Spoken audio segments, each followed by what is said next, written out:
영성가들은 외로움과 고독을 구분합니다. 그들이 말하는 외로움이란 인간이라면 누구나 경험하는 외로움 또는 소외감을 가리킵니다.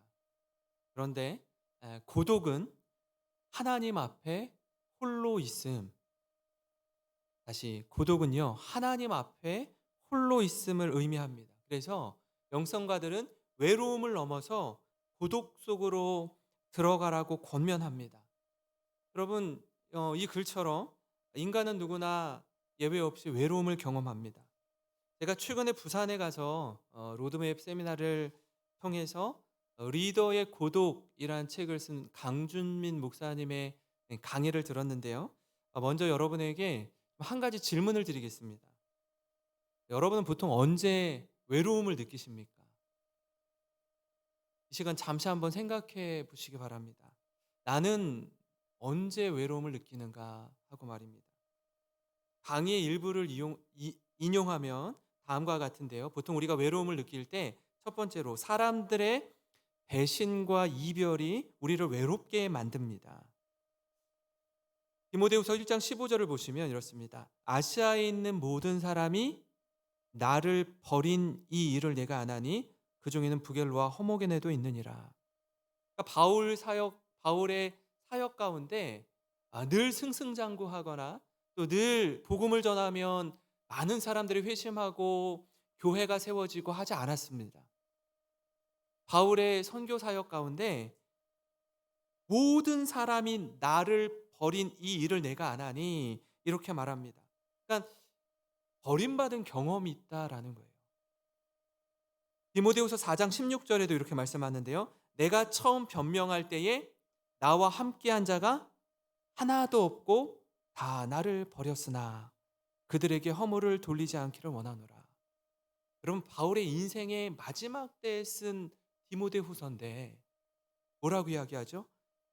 처음 변명할 때에 나와 함께한 자가 하나도 없고 다 나를 버렸대요. 여러분, 이럴 때 외로움을 느끼게 됩니다. 빛이 강하면 그림자가 반드시 있는 것처럼 바울의 사역에서도 버림받은 경험, 이 외로움의 시간이 참 많았던 것 같습니다. 그럼에도 불구하고 뭐라고 얘기하죠? 그럼에도 불구하고 저들에게 허물을 돌리기 원하지 않는다라고 이야기해요. 참 그런 모습을 보면 절로 머리가 숙여집니다. 그런가 하면 두 번째로요. 언제 외로움을 느끼냐면 상처받은 기억이 우리를 외롭게 만듭니다. 다른 사람들로부터 상처받을 때. 디모데후서 4장 14, 15절입니다. 구리 세공업자 알렉산더가 내게 해를 많이 입혔음에 주께서 그 행한 대로 그에게 갚으시리니 너도 그를 주의하라. 그가 우리 말을 심히 대적하였느니라. 그럼 바울이 사역을 하는데 아주 적극적으로 주도 면밀하게 해를 많이 입히고 대적한 알렉산더가 있었습니다. 그러니까 여러분, 상처받은 기억이 있으면요.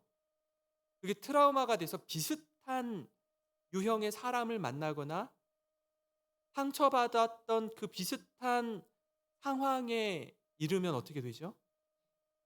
기겁을 하게 돼요. 깜짝 놀라게 돼요. 거부하게 됩니다. 무척 괴로워합니다. 그런가 하면요. 언제 외로움을 느끼냐면 세 번째로 인생의 차가운 겨울이 우리를 외롭게 만듭니다. 디모데후서 4장 21절 상반절에 너는 겨울 전에 어서 오라.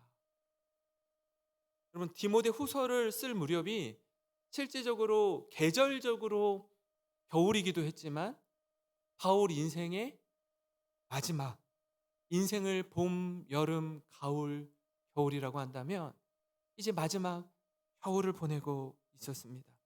그렇게 하나둘 다 자기 곁을 떠나고 홀로 될 때 외로워집니다. 빌레몬서 1장 9절에도 이렇게 말합니다. 도리어 사랑으로서 간구하노라. 나이가 많은 나 바울은 지금 또 예수 그리스도를 위하여 갇힌 자 되요. 나이가 많은 나 바울은 이렇게 말합니다. 우리 교회에 연세 지긋하신 우리 권사님들이 여러 분 계십니다. 이 자리에도 많이 계십니다. 바울의 마음을 누구보다도 잘 아시리라 생각합니다. 그렇게 인생의 겨울을 맞이할 때 함께 지내던 신앙의 동역자들, 제가 우리 교회 부임하고 3년 반 이렇게 이제 4년 들어가고 있는데 이미 여러분들이 하나님의 부르심을 받는 모습을 보면서 많은 생각이 들더라고요. 그리고 그분들이 우리 교회의 산 증인이요, 살아계신 역사였다라고 많은 성도님들이 말씀하시는데 이분들이 하나둘 우리의 곁을 떠나고 계시는 거예요. 아마 이 자리에 계신 80, 90 되신 우리 권사님들이 느낄 때 나와 함께 새벽을 깨우던 신앙의 동지였는데, 동역자였는데 하나 둘 떠나기 시작하는 겁니다. 여러분, 이럴 때 외로움을 느낍니다. 오늘 이 시편 말씀은요, 특별히 다윗에 관한 내용인데요. 하나님이 목자로 있던 다윗을 부르셔서 어떻게 그를 이스라엘의 왕으로 세우시는지 그 과정을 함께 나누면서 우리 자신을 좀 돌아보기를 원합니다. 다윗의 등장은 사무엘이 다윗의 아버지 이새의 집에 찾아오는 것으로부터 시작됩니다. 하나님이 이스라엘의 초대 왕 누구죠? 사울을 세우고 그가 처음 하나님의 부르심을 받았을 때에는 정말 겸손하고 신실한 하나님의 사람이었는데, 여러분, 시간이 지나면서 사울이 점점 겸손했던 마음이 교만해지고 하나님을 의식하는 것보다 사람의 시선을 더 의식하면서 사람의 눈치를 보는 사울을 하나님이 버리고 이제 다윗을 세우시는 장면이 나옵니다. 사무엘이 베들레헴에 있는 이새의 집으로 향하는데요. 그리고 그의 아들들을 만나죠. 근데 사무엘이 볼 때는요, 어떻죠? 첫째 아들부터 시작해서 둘째, 셋째 다 왕으로서의 자격이 있는 듯 보였어요. 누가 봐도 괜찮은 사람이다 라고 보였거든요. 근데 하나님은 아니라는 거예요. 이때 하나님이 사무엘에게 하신 잘 알려진 말씀이 있지 않습니까? 사무엘상 16장 7절에 같이 한번 읽어볼까요? 시작. 여호와께서 사무엘에게 이르시되 그의 용모와 키를 보지 말라. 내가 이미 그를 버렸노라. 내가 보는 것은 사람과 같지 아니하니 사람은 외모를 보거니와 나 여호와는 중심을 보느니라 하시더라. 아멘. 하나님은요, 중심을 보신대요. 사람은 외모를 봐요. 하나님은 중심을 보시는 그 하나님이 다윗에게 기름을 부으십니다. 우리가 아는 것처럼 당시 그 이새의 집, 아버지 집에 없었던 사람이 누구죠? 유일한 한 사람? 다윗이었어요. 다른 아들들은 다 있는데 다윗은 없었어요. 왜냐하면 8명의 아들 중 막내였어요. 아버지 이새가 생각할 때 그런 것 같아요. 아들이 8인데 8 중에 한 사람은 왕이겠지. 근데 최소한 적어도 막내는 아닐 거야 라고 생각해요. 막내는 아닐 거야. 아버지도 그렇게 생각했고요. 아마 형제들도 그렇게 생각했던 것 같아요. 그리고 심지어 누구도? 다윗도 그렇게 생각했던 것 같아요. 근데 다 아니라는 거예요. 다 아니라는 거예요. 그리고 굳이 다윗이 아니더라도 우리가 8명 8형제 중에 막내라면 우리도 그렇게 생각할 수 있지 않습니까? 이런 시대적 배경을 전제로 다윗이 목자로 그 사무엘이 집에 왔을 때 그냥 양치고 있던 거 아니에요? 목자로 있을 때 하나님께서 그를 어떻게 왕으로 세우시는지 그 과정을 우리가 좀 함께 살펴보기 원하는데요. 첫 번째로요, 다윗은 목자로 있을 때 자신의 일상을 성실히 살았습니다.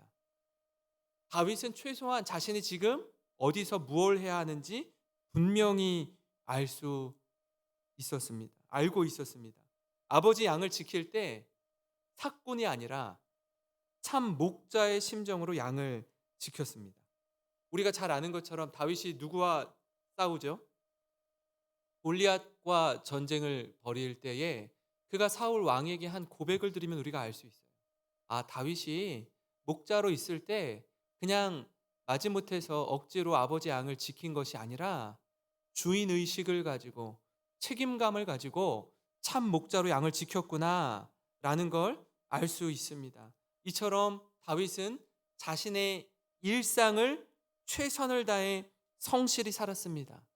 여러분, 그렇게 살면서 혹 다윗이 이렇게 생각했을까요?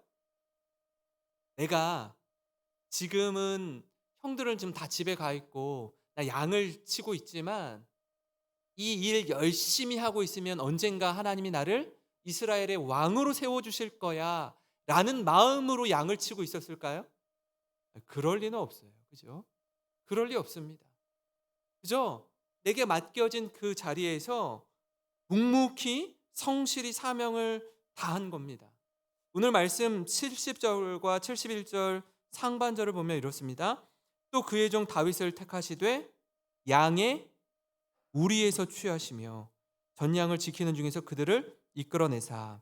뭐라고 얘기하죠? 양의 우리에서 택하셨대요.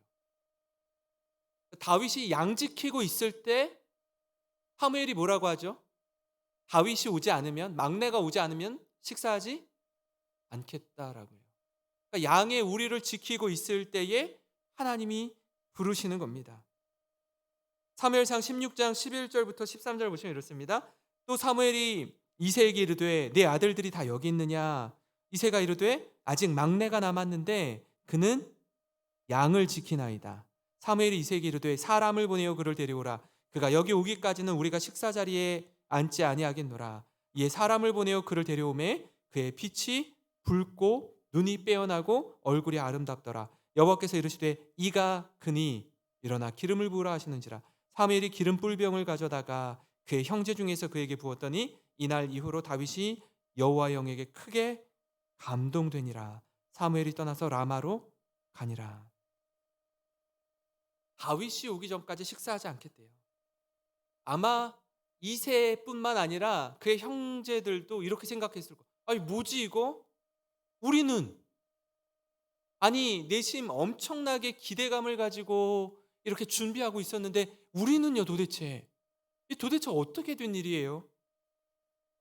하나님은요 전혀 아무도 주목하지 않는 것 같은 그 한 사람을 주목하셨습니다.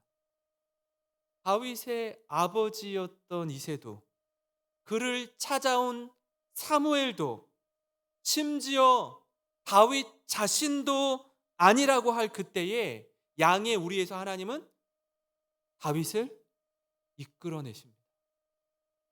그리고 그를 왕으로 세우세요.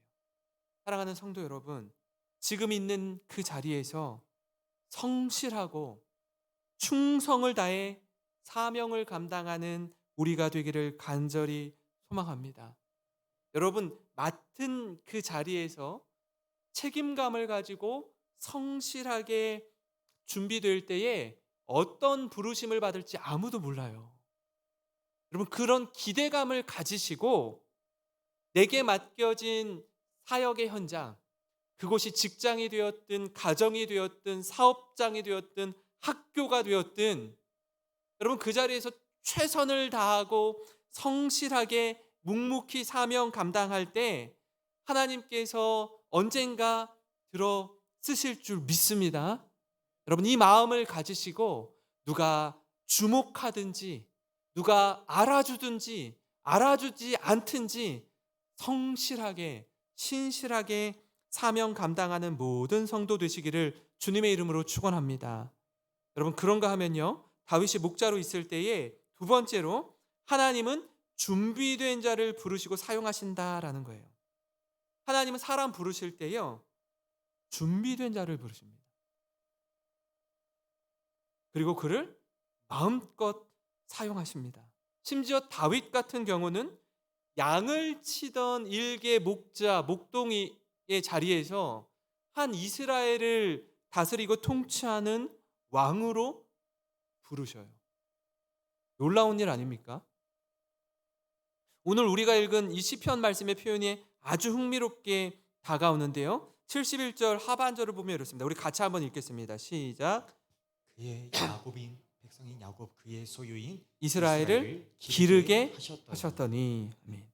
여러분 전량을 지키는 다윗을 이끌어내셔서 하나님의 백성인 이스라엘을 기르게 하셨대요. 기르게 하셨대요. 그러니까 왕의 자리에 있지만 동일하게 목자의 심정으로 백성을 기르고 돌보는 겁니다. 여러분, 이게 굉장히 중요해요. 무슨 일을 하든지 어떤 자리에 있든지 그 중심, 그 마음을 보시는 하나님입니다. 그래서 신실하게 사명을 감당하며 아버지의 양을 지키던 다윗에게 한 나라를 맡기는 거 아닙니까? 그냥 되는 게 아니에요. 하루아침에 다윗이 영웅이 되는 게 아닙니다. 나중에 골리앗과의 전쟁에서 다윗이 어떻게 스스로 양을 쳤는지 이렇게 고백하는데요. 사무엘상 17장 34절에서 37절 제가 한번 읽어드리겠습니다. 다윗이 사울에게 말하되 주의 종이 아버지의 양을 지킬 때에 사자나 곰이 와서 양떼에서 새끼를 물어가면 내가 따라가서 그것을 치고 그 입에서 새끼를 건져내었고 그것이 일어나 나를 해하고자 하면 내가 그 수염을 잡고 그것을 쳐 죽였나이다. 주의 종이 사자와 곰도 쳤은즉 살아계시는 하나님의 군대를 모욕한 이 할례 받지 않은 블레셋 사람이리이까 그가 그 짐승의 하나와 같이 되리이다. 또 다윗이 이르되 여호와께서 나를 사자의 발톱과 곰의 발톱에서 건져내셨은즉 나를 이 블레셋 사람의 손에서도 건져내시리이다. 사울이 다윗에게 이르되 가라, 여호와께서 너와 함께 계시기를 원하노라. 여러분, 사울 왕 앞에서 다윗의 고백은요 아주 결의에 차 있습니다. 내가 평소에 어떻게 양을 지켰는지, 그리고 사자와 곰이 양을 움켜가면 어떻게 그 입에서 양을 건져내었는지 생명을 걸고 목숨을 걸고 내가 이 일을 했습니다라고 고백하는 거예요. 과거의 작은 일상의 승리의 경험을 토대로 할례받지 않은 이 골리앗과의 전쟁도 능히 승리할 수 있음을 확신하는 겁니다. 여기서 주목할 부분이 있습니다. 그건 뭐냐면 왕 앞에서 얘기할 때 하나님, 제가 굉장히 대단하기 때문에, 아주 날렵하기 때문에, 운동신경이 좋기 때문에 사자와 곰의 발톱에서 양을 지켜낼 수 있었습니다라고 말하지 않아요. 주의 종이 사자와 곰의 발톱에서 누가 건져내셨다고요? 여호와 하나님께서 건져내셨은지 저 할례받지 않은 블레셋 사람이리까 그 하나님이 나와 함께 하시면 승리할 것입니다. 이 분명한 고백이 있는 겁니다. 17장 37절 상반절에 또 다윗이 이르되 여호와께서 나를 사자의 발톱과 곰의 발톱에서 건져내셨은즉 여호와께서 건져내셨은즉 나를 이 블레셋 사람의 손에서도 건져내시리이다. 믿습니까? 사랑하는 성도 여러분, 다윗의 이 고백이 우리의 고백이 되기를 간절히 소망합니다. 그래서 나와 함께 하시는 하나님께 감사하며 그분의 영광스러운 이름을 높여드리는 저와 여러분이 되기를 주님의 이름으로 축원합니다. 그런가 하면 마지막으로요, 다윗이 목자로 있을 때에 그는 고독 가운데에 미래를 준비하는 시간으로 삼았습니다. 오늘 설교의 제목과도 같은데요. 여러분, 사무엘이 왔을 때 홀로 들판에서 양을 치고 있던 다윗을 한번 상상해 보실까요? 형들은 다 집에 있어요. 아버지도 집에 있어요. 자기만 들판에 있는 거예요. 마음이 그러지 않겠어요? 왜 나는, 다른 형들은 다 집에 있는데 왜 나는? 고독한 시간을 보내는 거예요. 남들은 다 기대감에 부풀어서 당대 최고의 선지자요 마지막 사사인 사무엘이 자신의 집으로 오는데 자신은 홀로 들판에서 아버지의 양을 지키는 겁니다. 어떤 기대감도 없습니다. 그저 주어진 일을 성실하게 감당하는 거예요. 그러나 낙심하지 않고 그 고독을 미래를 준비하는 시간으로 삼는 겁니다. 저도 지난 한 주간 어제까지 기도원에 다녀왔는데요. 제가 봄과 가을로 기도원에 가는 이유가 있습니다. 홀로 하나님과 독대하는 시간을 갖는 거예요. 교회를 떠나서 다시금 목회를 다시 한번 돌아보고 어떻게 하나님께서 맡겨주신 이 교회를 잘 섬길 수 있는지, 우리 성도들과 함께 하나님을 예배할 수 있는지 홀로 기도의 자리로 나아가는 시간을 갖는 겁니다. 여러분, 그렇게 홀로 있는 시간을 통해서 다윗에게 놀라운 반전이 일어납니다. 굳이 부르지 않을 것 같은 그 상황에서 자신을 부르는 아버지의 음성이 들려오는 거예요. 다윗아, 일로 와라. 사무엘이 너를 부른다. 놀라운 반전 아닙니까? 그리고 이제는 양이 아니라 이스라엘을 다스리는 왕으로 기름 부음을 받습니다. 목동인 다윗에게, 목자인 다윗에게 강력한 반전이요 놀라운 일이 일어나는 겁니다. 왕이 된 다윗을 시편 기자인 아삽은 어떻게 표현합니까? 72절입니다. 우리 같이 한번 읽어볼까요? 시작. 이에 예, 그가 그들을 자기 마음에 완전함으로 기르고 그의 손에 능숙함으로 그들을 지도하였더라. 아멘. 그 마음의 완전함, 손의 능숙함으로 지도했다라는 표현을 조금 더 현대인의 성경으로 보니까 이렇게 표현합니다. 그래서 다윗은 그들을 정성껏 기르고 능숙하게 잘 인도하였다라고 얘기해요. 이스라엘 백성을 어떻게 해요? 정성껏 기르고 능숙하게 인도했대요. 그러니까 대상이 바뀌었을 뿐이지 정신은 같은 거예요. 마음은 동일한 겁니다. 양을 지킬 때에나 이스라엘 백성을 다스릴 때에나 동일한 마음으로 섬기는 겁니다. 세번역 성경은 이렇게 말합니다. 그는 한결같은 마음으로 그들을 기르고 슬기로운 손길로 그들을 인도하였다. 여러분, 대상이 양에서 이스라엘 백성으로 바뀐 것 외에는 달라진 게 없습니다. 다윗의 마음이 동일한 거예요. 제가 요셉 이야기 많이 하잖아요.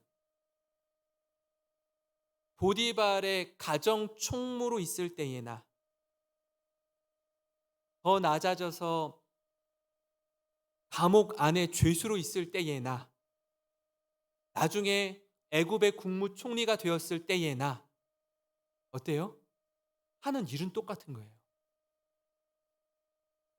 다른 게 하나도 없습니다. 뭐가 중요한 거예요? 내가 어떤 상황과 형편에 있든지 하나님 앞에서 성실하게 묵묵히 내가 해야 할 일을 최선을 다해 감당하는 것. 그렇게 준비된 사람을 하나님이 쓰신다고요. 여러분, 가끔씩 교회 안에서 봉사하고 섬기고 예배할 때에 이런 경우들이 있어요. 저 집사 우리 교회 온 지 얼마 되지 않았는데 어떻게 이렇게 봉사하고 섬기지? 저 권사님 사실 내가 전도했는데 어떻게 나보다 더 뜨겁게 기도하고 하나님 앞에 귀하게 쓰임받지?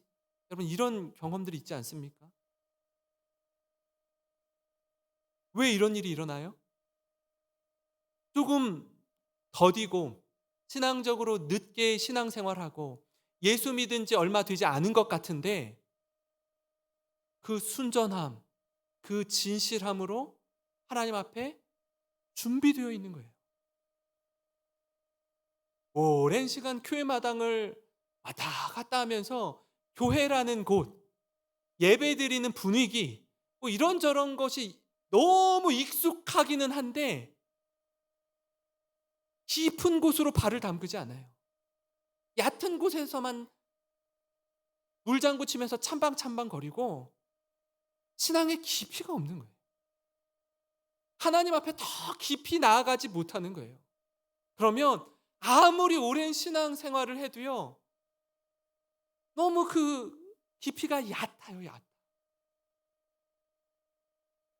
사랑하는 성도 여러분, 우리가 어떻게 주님 앞에서 오늘 하루를 보내야 되는지, 이 시간을 어떻게 사용해야 되는지 때로는 이렇게 느껴진다니까요. 너무 외로워요. 세상에 나 홀로 있는 것 같은 때가 있어요. 심지어 남편도 아내도 자녀도 부모님도 해결해 줄 수 없는,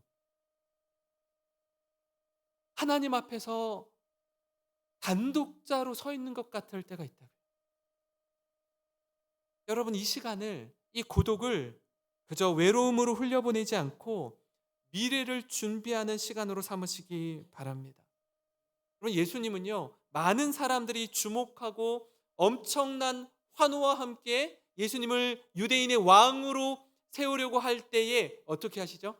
항상 그 스포트라이트를 받고 주목받는 그 자리에 계실 때에 그 자리를 떠나셔서 하나님과 독대하는 시간을 가지셨어요.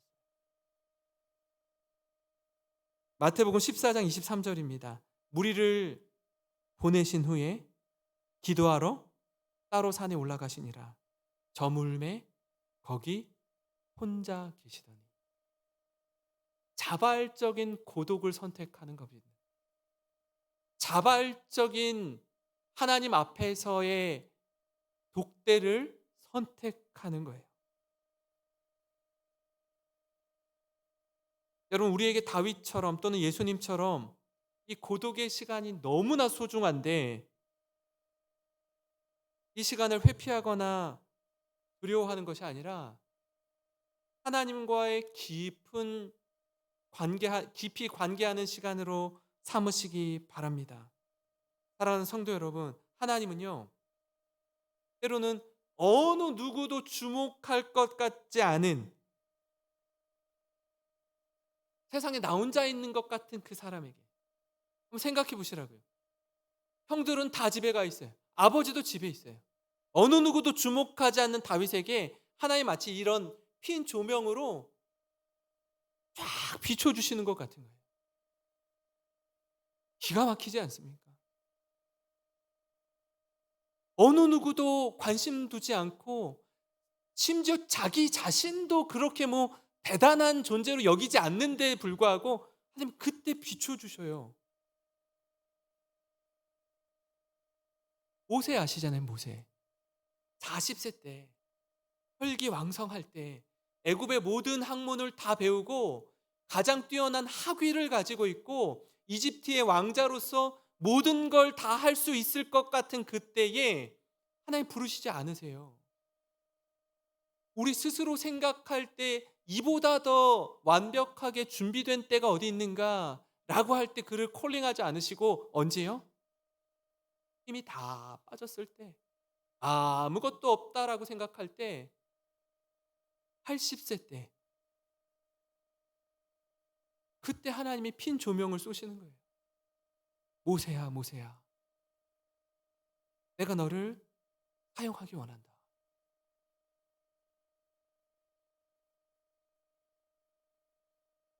그 하나님께서 우리를 바라보시면서 흐뭇한 미소를 짓고 계십니다. 그 하나님 우리를 기억하시고 우리의 모습을 다 보고 계셔요. 그렇기 때문에 낙심하거나 좌절하지 않으셔도 됩니다. 소망을 가지고 주님을 바라보는 이 은혜의 자리, 기도의 자리, 우리 교회가 앞으로 이 금요 기도회의 자리가 회복되기를 간절히 바라고 있어요. 세상이 막 들썩이고 금요일이라고 붓고 마시고 떠들고 소란스러운 이때에 하나님과 독대하는 자리로 나아가는 거예요. 여러분, 이 시간을 사모하는 겁니다. 마음껏 부르짖어 기도할 때 하나님 우리를 만나주시고 내 너 마음 안다. 내 너와 함께하기 원한다. 그 하나님의 부르심 앞에 고독 가운데 미래를 준비하시는 우리 모든 성도 되시길 주님의 이름으로 축원합니다. 여러분, 오늘 말씀